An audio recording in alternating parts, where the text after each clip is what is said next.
1 मे कामगार दिन. विश्वरत्न डॉक्टर बाबासाहेब आंबेडकर कामगार नेते.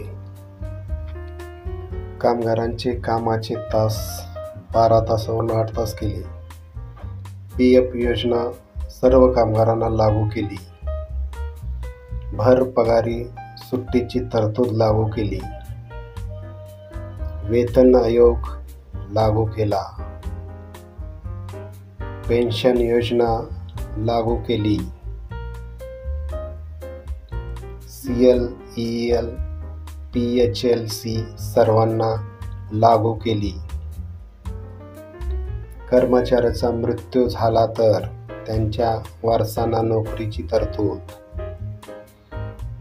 ESIC योजना लागू केली.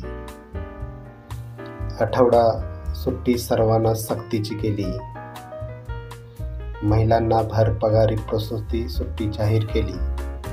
कामगार दिनाच्या सर्वांना हार्दिक शुभेच्छा.